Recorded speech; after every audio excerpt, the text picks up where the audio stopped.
book a minute later than advertised. It's myself and David. Hello, David. Hello. We're Now, late because I talk too much. I'm running the show today, in case you don't know. David's kindly allowed me to take over the controls whilst he's out and about. And you are, where are you today, David? I'm in Windsor.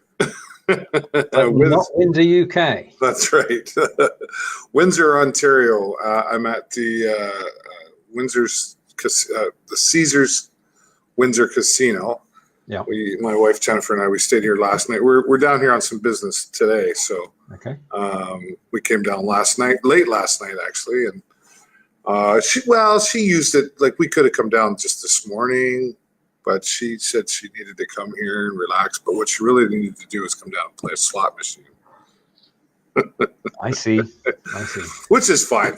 That's her. She enjoys it, and she's fair about it. Yeah. So I'm in a business center at the hotel at the casino right now. And to your left is a picture of the said casino? Oh yeah, can we? Yeah. Yeah, there we go. Brilliant. Okay, so we have that on video. Hope Facebook doesn't shut me down. Well, I'm hoping that none of us ever get shut down. Well, let's talk about Facebook. Do you have some stuff you want to share on Facebook today? Yep. I set up the show today on the TVSN page, and normally I just go in and put everything in, but went to the Facebook post. At the bottom there was a little new box. I noticed a new box, and that box said when you go live, you can go live to the groups that your page controls. So I thought, I'll try this, but it's not my page. But I thought I'd try it anyway, because So it allowed me to actually select the show group, and I added the group, and then I saved it. When I came back, it had actually disappeared. But what did you discover when you went to the group? Well, I didn't see it there. Oh, I thought you meant you just shared it to the group. So I didn't see it there. So right. I went back to the TVSN page and I just shared it over into the group. But I didn't see anything else about. So you're saying when you go live, like scheduled or just go scheduled, live? Yeah, scheduled. Okay. You can say also go live in my groups. That's right. That's right. Now that's emulating a lot of what Lively does. Because Lively, when you go live on your page, you actually go live in any groups that you're actually admin of. That's a great step forward because some people are more comfortable in groups. And to do it manually, I mean, if we started sharing now, we get to the end of the show and we wouldn't have spoken to anybody, but we'd be live in lots of different groups. Yeah. Now, when I posted that in Belivers, because it's the first time I've seen it, not much, I don't miss much. There's something new there. I spotted. I posted it in the Belivers group and said, "Okay, I know this is live in Canada." Yep. At that stage, I didn't, but the option to fill it in was live. And basically, everybody likes it. There were comments made, and nobody said that they'd seen it before. Right. So, to all intents and purposes, it was new. And then Randall Bennett, ex-CEO of Vidpresso, now working for Facebook, said he'd been hiding there since May 2018, and he had no idea why we'd not seen it before. Then somebody else said they'd seen it too. So it may have been on limited release, but certainly it's new to the majority of people, and look forward to it rolling out because it is a great way to actually build your audience or your community. Yeah. Well, I'm sure there's lots of things that Facebook can do that they're pretty aware, I think, of what people want or what they're capable of doing. I'm sure, but they got to prioritize, right? That's right. Where do we put our efforts? Yeah. May 2018 is when live cross-posting started. Mm-hmm. So maybe they had it ready at the same time and they thought, right, we'll just hang back and wait and see how this goes. Yeah. You know, I mean, who knows? Randall did say lots of nice things on the way that he's not allowed to talk about. So I'm not going to push him on that because if he's actually working for Facebook and Facebook said on pain of whatever, he's obviously not going to tell us. But there are lots of good things coming because that's the second time in a week that has said Okay. that.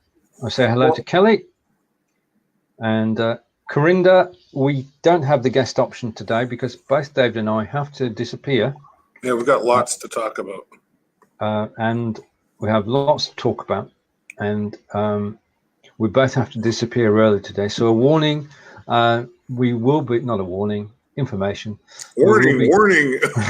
We will be closing the show about quarter of an hour early. Yeah. Today, but only today. We're back next week with a full hour-long show. Right, okay. I'm getting messages left, right, and centre, but I'm going to ignore them, David. I'm going to take that off the screen and ignore it. Now, you wanted the control. Oh, I've got the power now. I can show comments on the screen, and I can take them off. There you go. There you go. I have the power. Right. Over the weekend, there was in London the People's March on Saturday the 23rd, and they closed down a large part of London from Park Lane, Speaker's Corner, right through to the House of Parliament was closed to traffic. There's no traffic allowed there at all. And at 12 p.m., the march began. Now, last time they held this march, which was back in October, 700,000 people turned up. This time, over 1 million people walked through the streets of London. And I'm going to bring the photo up. Yeah. That's us getting prepared. We've just got off the coach, which was from Devisers to London. It was organised by Devisers Free You, who are a non-profit organisation. And they organised a coach to take us from Devisers into central London. We set off at 7:30 in the morning, which means getting up 2 hours earlier than that.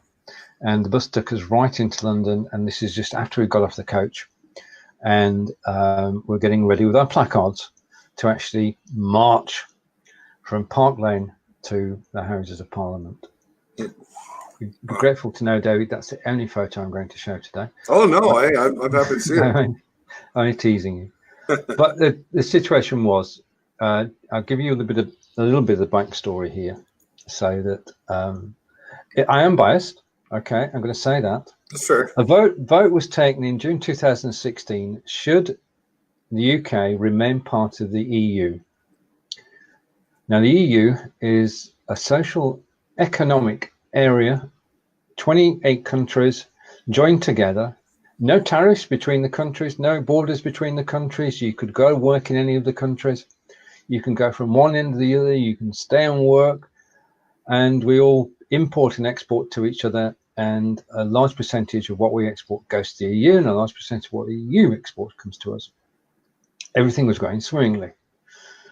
But there were people in the Conservative Party who didn't like it. So the Conservative leader at the time decided to settle a party argument by asking the people. And a national referendum was held, and people voted. And as I said to David earlier, Angelica and I went to bed at 11 o'clock and thought, right, okay, when we wake up in the morning, we'll still be in the EU. We were confident of a Remain vote. And we woke in genuine shock. We woke up the following morning to discover that 51.2% of the people who had voted to leave the EU. Now, this was after a 6-week campaign in which lies were told on both sides, but there were more lies by the people who wanted us to leave than by people who wanted us to remain. We spent the last 2.5, 3 years finding out what happens when we do leave. And it's going to knock, in round terms, 10% off our economy. We're going to lose jobs. We're going to lose a market. We're losing. Japanese car manufacturers are moving back to Japan and into Europe. And this is before we've actually left. There isn't a single thing in favor of leaving. It's supposed to enable us to control our immigration. More people come in from outside the EU than come in from the EU in any given year. And we can go, and we've got 800,000 Brits actually living in Spain. So it's a two-way street. Yeah. We're supposed to win on economics. If we do leave, then we will have no trade agreements with anybody. That includes the USA and Canada and France and Germany, right? Okay, we've got a trade agreement with Fiji now. Oh, that's important. We've got several small islands who are actually giving us trade agreements. So, with that background, a march was organised in London on Saturday the 23rd, and it was open to everyone to join. And say hello to Domingos and to Kelly. Hey Dom, how you doing, buddy? And Kelly saw the double-decker bus. Yeah, I've got a picture of the bus. It was a Stonehenge bus. We borrowed it. It was part of the Stonehenge tour experience, and double-decker bus, and painted in the Stonehenge colours. Anyway, I digress.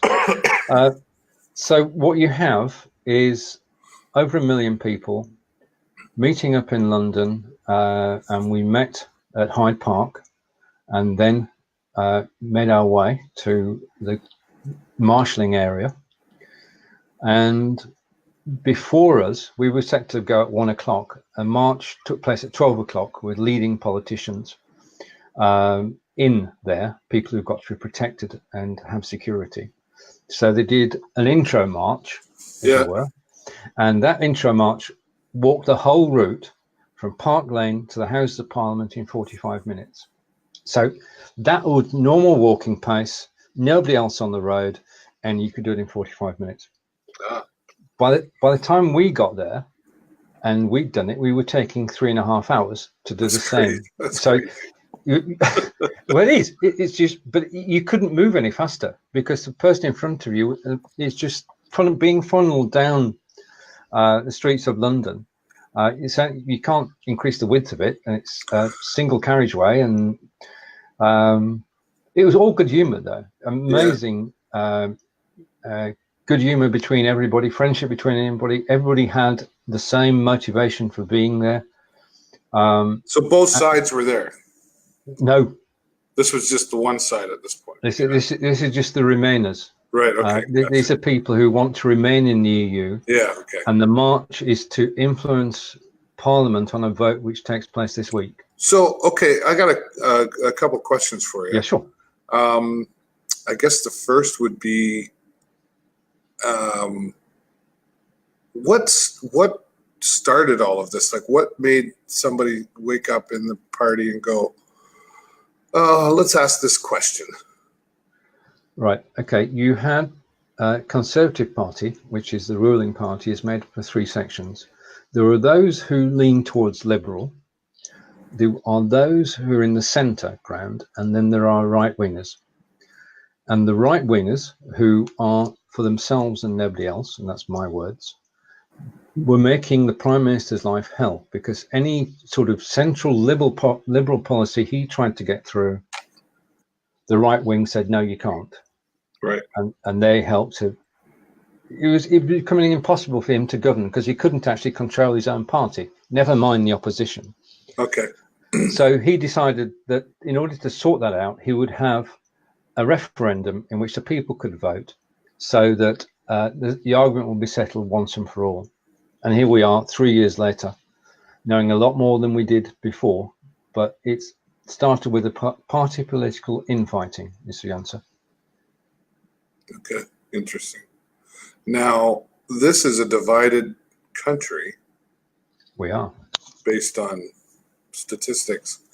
So what happened that you went to bed at 11 o'clock that night feeling pretty good that you would wake up and, I mean, it's sort of similar to what happened in the United States when they voted for a president. It's along those lines. You know, so what happened between 11 o'clock at night that you, because you're kind of knowledgeable about this stuff. You obviously follow your politics closely, and you're an intelligent person that went, oh yeah, I'm good with this. And then you woke up in the morning and went, huh? What happened there? Yeah. There are 3 main areas. One is immigration. Yeah. The people on the right of the party are anti-immigration, and they sold it that the people are coming over from 27 European countries and taking jobs that should be ours. Right. Yeah. So that's a major factor, fear factor. The Europeans are taking our jobs. The truth of it is that the Europeans who do come over are not the majority of people who emigrate to the UK. And when they do jobs, they're taking jobs that we Brits just don't want to do. So they're taking low paid jobs in agriculture, in farming, in industry that we don't want to take. So you've got people from all over Europe. Well, there are sort of pockets, but it was a jobs. They're taking our jobs. If we can get control of our borders and stop people coming here, we'll be a lot better off. They're coming over here, they're scrounging, they're using our National Health Service, they're being paid benefits, and they haven't paid anything into the system, and we're better off without them. So if we leave the EU, it'll all stop. Second one was that we want control over our own parliament. Now, we have a say in Europe as to which laws are created, passed by the European Council, and we've got a vote on there. And in actual fact, we suggest around a high percentage of the laws that have been passed, we suggested. Right. So we haven't actually voted for and accepted anything that we didn't want. So it's a fallacy. But they wanted us to govern our own country. In other words, no other country would have a say in how the UK is run.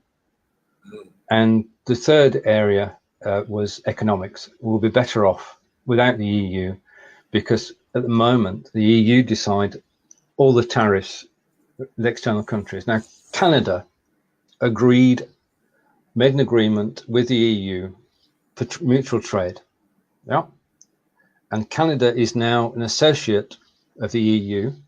And the trade agreement is that you can send us things and we can send you things, lower tariffs than normally be. And that's what the people are saying that we could do. We could be a Canada. We could actually have trade agreements with different countries around the world. But what we've done in doing that is to rip up trade agreements with 27 countries straight away. And we don't have an agreement with Canada. We don't have an agreement with the USA. We don't have an agreement with Japan. We don't have every civilized nation on this earth. We don't have an agreement with. It's 2 weeks before we actually leave, and we don't have a trade agreement, which means that in order to get the goods in, we've got to say, right, we're not taxing anything that comes in. Yep. So the prices stay stable and everybody wins apart from us, because our prices will go up. Okay, so from an economic point of view, we're told we will be stronger. The last 3 years, they've agreed tariff agreements with half a dozen other countries. So when we leave, it's going to be a mess. All right. Now, despite everything that I'm saying, our parliament can't decide on what terms we should leave. And they've had several votes, and there's no way that they will accept the proposal from Mrs. May, because it contains things that they don't like, things which are not common sense, and which would bankrupt the country in effect, because our economy is going to take a nosedive. And it's nobody else attacking us. We're not at war with anybody. No. We just simply decided we want to be independent in a world which is joined up. So that's why 1 million people, bring the photograph back. That's why 1 million people march through the streets to try and bring common sense to the House of Parliament, so that when they do take the vote this week, they take that into account. Now, in parallel with that, in parallel with the march, which, as I say, was fantastically good-natured and made its point, and we left London in the same state as we found it, and the police didn't have a job to do, and with 1 million people on the streets, that's saying something. A petition was started, petition was give the people a chance to vote again. Okay, put it to the people, which is where that banner comes from. Right. Okay, so put it to the people is that banner, which means ask us to vote again, give us another referendum, and let us vote again. Now, the opinion polls say that if we voted again, 60% of the country would vote Remain. Yep. Now, this, of course, would sort of annoy the right wing of the Conservative Party, who definitely want to leave. in order for it to be debated in Parliament, it has to get 10,000 signatures. In other words, you've got to go to the web page, you've got to sign in with your email address and say, I want this to be debated by Parliament.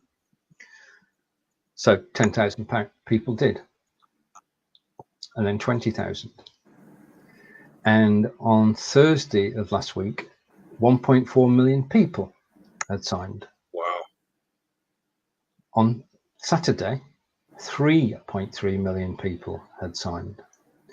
And as we sit here now, 5.5 million people have said, we want a second vote. So in addition to the million people marching, over 1 million people marching, some have put it at 2 million, you have 5.5 million people who are actually signed up to a web-page petition to the government saying, give us a vote. So the people are speaking, and the people who are speaking, there was I've not mentioned Brexiters. Brexiters are the people who want to leave. Yeah. And the Brexiters had a march on Saturday as well. Not in London, though. They held it in the northeast. And 200 people attended. That's true. God's honest truth. 200 people attended a Brexit march. Well, you gotta give them credit for. Yeah. Organised by Nigel Farage, who you may have heard of. I've heard you talk about him. Yeah. So as we stand at the moment, we're waiting to see what happens this week. It is on a knife edge. Nobody knows. Some people want the Prime Minister to go. Some people want the government to go. And some people want a soft Brexit. I'm not going to go there, but there is an option which would allow us to keep some of what we've already got.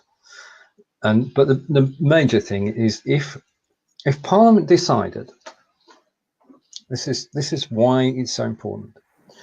If Parliament decided before April 12th to revoke the law that they passed in June 2016, to cancel that law, we'd stay, and nothing would have changed. Yeah. So the pressure on our Parliament is to say, look, we respect the people's vote, but we can't afford to leave. It would be stupid to leave. We're going to cancel that law, and we're going to stay. And that's what 6.5 million people hope happens. Yeah, because I was reading it's going to cost like 39 billion pounds to leave. Exactly. Oh, that's just that's pocket change. That's the divorce. That's the cost of the divorce. There's a song. It's a country song. I don't know who did it, but it's called "It's Cheaper to Keep Her." Right. Okay. Now. Okay. Just to take a few comments before we leave politics. Yeah. Kelly's. People say Parliament don't care. Yeah. And what else we got there? Quebec trying to Canix once don't work, voted out by the people. Yeah, Quebec tried to separate from Canada years ago. They had a referendum and it didn't work. And the problem is then there's a little bad blood ever since. Oh yeah. The morale of the people, all that stuff. It divides the country, and once you divided the country, then how do you put things back together? Well, instead of a divided parliamentary party of 300 people, you've now got 65 million split down the middle. Well, you know what that usually leads to? The French do. Yeah, civil wars and stuff. The North. We've had one of those. Leave Canada, put a wall around, be your own country. Well, we're in Ireland. I mean, we're lucky in that we're not connected by land to any other country. Right. So we're in Ireland to start with. So we're set up right for it. Nobody can invade us quickly. Just build a big ass castle there. Did I say that? It's right. a big castle, and the little bridge that comes down, and it's Monty Python's all over again. I do wish this was a comedy. One day I want to look back and see how strange it was at the time. Ed Weinberg is saying, are these protesters asking for a second vote? Yes, we want another referendum, please. And as I say, 60%, according to the polls, if you trust the polls, would say Remain. And do you trust the polls? No, we can't. They've been wrong. Do you trust your polls in Canada? No. Did they predict Trudeau? Yeah, I can't remember. I think so. But polls are so targeted. That's maybe, I don't know if that's the right way to say it. Like, they don't ask enough people. Like, they go, well, we'll ask a few over here, and then we'll ask a few over here, and then, oh yeah, you two over there, you throw something in the pot too, and there's your polls. Obviously, it didn't work in the United States either. Well, no, but I agree. With polls, they don't ask the right people. No, that's the problem. They don't. Well, it's like asking a wine drinker if you like this beer. Yeah. Like, well, no. Oh, okay, it must be a bad beer. Right. Yeah. And well, it's interesting. Yeah, sure. Interesting times for sure, and can't say that I'm envious at all. But history there's certainly a lot of pages in the history book being written right now, and some tough decisions to be made. Yeah, true. And Ed is saying the polls were definitely wrong first time round, Ed. We went to bed knowing we'd remain and woke up finding we were going to leave. And that we went to bed at 11 o'clock at night, and the polls had closed and the predictions were there. You know, when they do the exit polls and everything. Yeah, right. Yeah. The exit poll said, and one politician said he would eat his hat. Well, that was a different election. And Domingos is saying Paul Brandt wrote it's cheaper. Oh yeah, that's the country guy. It's the song about getting divorced. It's a country guy. Cheaper to keep her. Okay. Well, interesting. Well, I wouldn't wish this on anybody at all. Yeah. But the thing is, we stayed connected with people over the years, and people we've known as friends for the last 12 or 13 years were there. And we found that out after the march because they posted photographs too. And it would have been good if we could meet up. So if ever there is another event like this, then we're all going to arrange to actually meet up as well. So there'd be an extra benefit to that. Right. But I think you could sense some frustration. There wasn't any frustration on the day because we were there for a purpose and we actually made a point. And we all got memories we can take away from that. And I think to a certain extent, it has changed your outlook to know that there are people who are of a similar mind to yourself, and that when you come together, you can actually do something positive. Yeah. Wow. Well, there's your history lesson today, folks. Right. It couldn't have been an unbiased view of Brexit, but it is a view of Brexit. Yeah.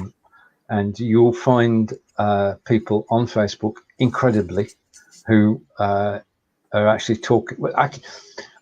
Whenever you post about Brexit on Facebook and people see it, you always get somebody pop up of the opposite persuasion and make a nasty comment.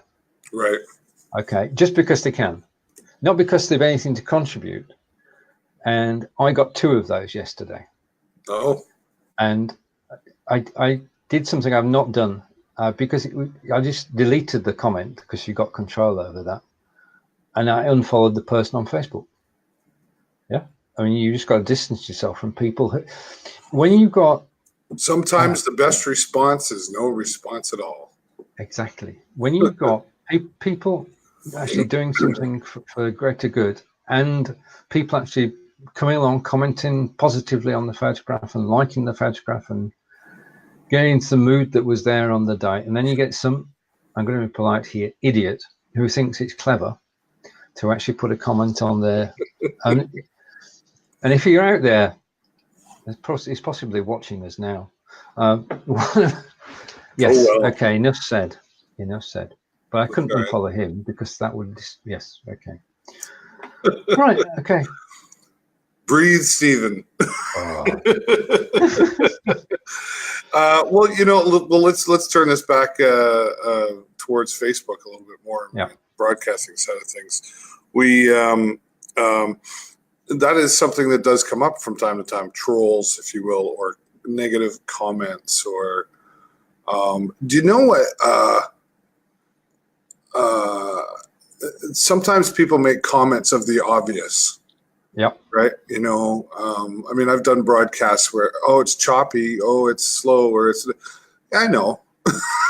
Yeah, you already know this. I'm trying to figure this out, you know, right? And then everybody's got to tell you. And I know most of them are trying to help, but sometimes, but it depends what you're talking about too. I mean, if you're talking about politics as we are today, you're going to get that response, I guess. But there's still a way to give the other guy can give his opinion that's against yours, but in a professional, polite way. Yeah. You know, respectfully. So people just need to slow down and think. But we're not all educated the same way, I guess. You know, here's one thing that I do have a big problem with is when people swear when they type. Yeah. Because I can I just did it earlier. Right? Well, it wasn't horrible, but you know, I said, a big, you know, slip, right? Yeah. But when you are typing, you have 4 opportunities. Yep. To stop. You do. You have to think about it and actually type it out. There's no slip up there. Nope. You know. So come on. Like, you had 4 opportunities to stop, and 5 actually, because you had to hit the enter key. And if autocorrect did it, and that's your defense, then it says a lot about what you normally type. Right. We used to. I remember that example from 30 years ago. Anyway, and I got my ham radio license. I was about 21 when I got that. And of course, on ham radio, CB's one thing, but ham radio, you're not allowed to swear on the radio. It's a law, right? Okay. Yep. And once in a while, guys would get shooting the guff, you know, and blah blah blah, and okay, and words would come out. It didn't happen very often, but then once in a while, there was one guy in particular I remember. He started just doing it all the time, and we were at a club meeting, and that's what and we had packet radio back then. I don't know if you know what that is. So you could, much like texting, you did it over the radio airwaves. And this same guy was using the same language in text, and at a meeting somebody said, look, it's one thing if you slip up while you're gabbing, but to type it out. And that's how I learned that, and that's how I always remembered that. Yeah, it makes total sense. You know what you're typing before it comes out. And then you still have an opportunity to not do it because you got to hit the enter key. Anyway. Well, yeah, I mean, if you are frustrated about something, then you could actually type it out, but just don't send it. Yeah. Yeah? It's like when you have a pretend keyboard over here. Just. All right, okay. It's like when somebody sends an email and your impulse is to actually reply negatively, but you save it as a draft. And only when you add a cup of coffee or cool down do you come back and actually press the send button or the delete button. Yeah. Yep, done that. So it's getting it out of your system, isn't it? Should have had the coffee first. You did like what? Okay. Facebook, I discovered something yesterday, and I don't have control today, so I can't demonstrate. But one of the things in talking about broadcasting, and I try to do it at the end of my shows. I don't always do it, but I have to get better at doing it.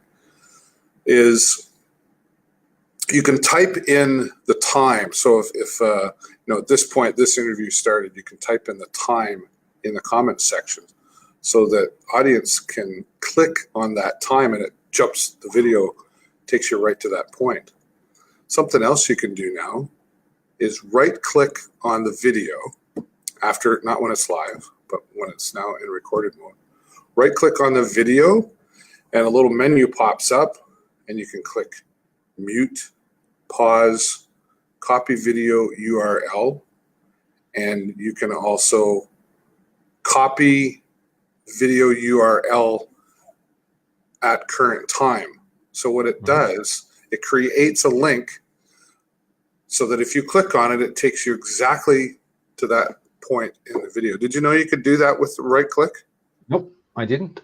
Yeah. Thank you. I just discovered it yesterday. I was playing around and I'm like, copy video. Oh, copy.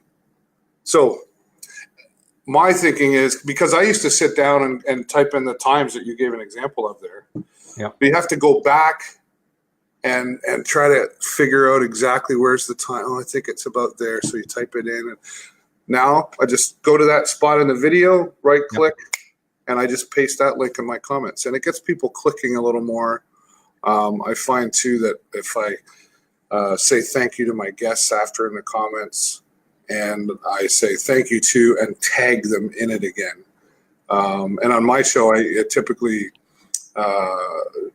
do some shout outs and stuff like, so I go back in the comments and say special mentions to, and I tag as many of those people as I can. And it increases viewership. It increases engagement, because a lot of times, at least on my show anyway, it's they didn't know that I was going to mention them. I just say, oh, this is happening this week. Check that out. Right. So they go, That's oh, good. Yeah. Dom's, well, he says he can't wait to get into live streaming. You're already into it, buddy. We were over at my friend Dom, who has MS, and he's sharing his story. I got him a video camera. And now, and we were using the microphone and the webcam, and it didn't work as well, which I sort of suspected, but it got him started. So then I was out trying to find him a microphone. I found you a microphone, Dom. I just have to go over and pick it up, and I'm out of town for a couple of days, so I haven't forgot about you. But he's we have to make it nice and simple, because Dom has a little bit of movement in his left hand, but not a lot. So he has to go live without putting headsets on and all that sort of stuff. So we're coming through it, and his first video, I think, is over 1,000 views now. Right. And he goes to his MS meetings, and he comes back and he shares it. And he's created a group, Talking MS, if anybody's interested in checking that out. And we're going to get him on a consistent schedule and try to figure out when I can be there too to help him with the comments and stuff. That's good. So, yeah, it's live streaming has really done a lot, Stephen, for people. It does, and we know Aaron and Domingos and several other of our friends are actually getting involved in live video to great effect, because it enables everyone. It's an enabler, because everybody on live video is in the same position of actually being able to communicate. Now, talking of which, it's the charity show tomorrow. It starts at 10 a.m. Eastern, runs through to 2 p.m. This is an open invitation to everybody watching to come and join us, and if you would like to actually share the show out, because we want to get to a wide audience. We'll be talking about charities based in Africa, in Europe, in the UK, in Australia as well, and also, of course, in the USA and Canada. If you want to pop on camera for 5 minutes, 15 minutes, or the whole show, then you're more than welcome to join us. It's from 4 hours. It's from 10 a.m. Eastern through to 2 p.m. Eastern on Tuesday on the page where you'll find it everywhere. It's going to be plastered and shared everywhere. And myself and Brigetti and Fons, and hopefully David will join us too, will be there on the charity show. Now, we're not about collecting money. What we are about is promoting awareness of charities. And it's an opportunity to actually tell the story of your charity, your favorite charity, the charity you're involved with, and to let more people know. We know that the last show, again, had great interaction, a large number of views, and the people who featured on the show afterwards came up and said thank you. And they're appearing on the second show and appear on the third show. So it's an ongoing situation. Two other things are happening. I spoke to David before the show, and this was just before we close. Pons Chamberlain and I are starting United World Radio, which is a radio station, a live 24/7 radio station. And one of the founding presenters is Mr. David Burrows. And we're looking forward to actually, within the next couple of weeks, actually going live and to bring you the shows that we already do in audio format, and to bring you new shows. And David was surprised to find out music of his own choice in the shows that we do. Now, David, I know we're closing early, but we both have got to hop it today, but we'll be back next week. David, it's over to you to close. Oh, well, boy, that's odd. I usually throw it to you. Okay, let's do this together. No, that's fine. Yeah, no, well, everybody, thanks for joining as always. And Stephen, thanks for sharing your views on the whole, what's happening in your world right now. Interesting.